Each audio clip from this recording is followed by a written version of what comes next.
Hello, today we'll be discussing about a pelvic scan. So what is pelvic scan and how it goes is I'll be speaking on that. So pelvic scan is a very routine and basic scan which can be done across all age group. You're a teenager or you're a reproductive age female or you're a postmenopausal lady. So all of these people can undergo a pelvic scan. And when we do the pelvic scan, so most of the times pelvic scan is advised by a gynecologist when you consult them for any of your problems, or you can get it done as a part of your routine annual health checkup. So what are the indications? When will your gynecologist request for a pelvic scan? So this is usually in your abnormal menstrual cycles where you're bleeding excess or bleeding less, or you're bleeding in between your periods, or you're bleeding after the sexual intercourse, which we call postcoital bleeding, or you're all done with your periods, you're in the menopause and you start bleeding. We call it as postmenopausal bleedings. Or sometimes you will have excess vaginal discharge or excess pain during your periods. So these are the very common indications which we encounter where we do a basic scan, where we do a pelvic scan.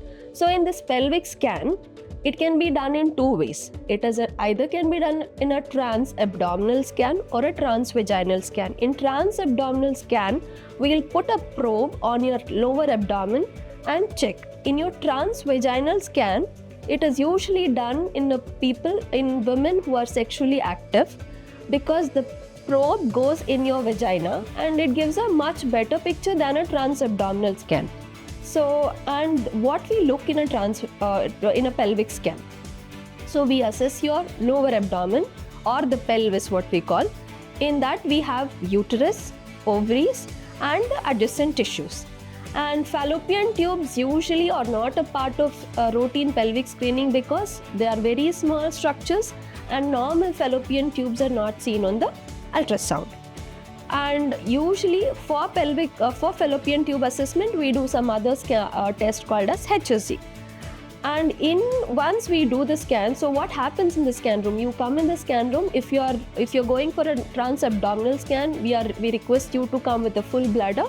And if you're going for a trans-vaginal scan, we will be doing it on an empty bladder. So once we start the scan, we look at your uterus, ovaries and other structures.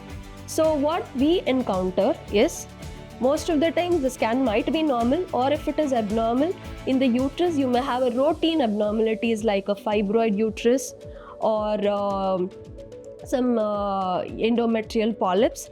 In ovaries we get multiple cysts or polycystic ovaries, what is most of the time we usually encounter it during the early reproductive phase or a young woman where people are not having regular periods. So it basically involves the assessment of your uterus and ovaries. So now we almost have covered everything, and now you know what all we look for in the pelvic scan. So whenever a doctor requests your pelvic scan, please come without any anxiety. It is a very basic and a painless procedure. It's absolutely painless and it is a non-invasive procedure, and you can get it done even when the doctor is not requesting you as a part of your routine health check, because there are few things where we can pick up abnormalities even when you are asymptomatic. So please get your pelvic scans regularly. So this was all about the pelvic scan. For any of your further doubts and queries, please visit your nearest gynecologist or a healthcare center. Wish you a very good health.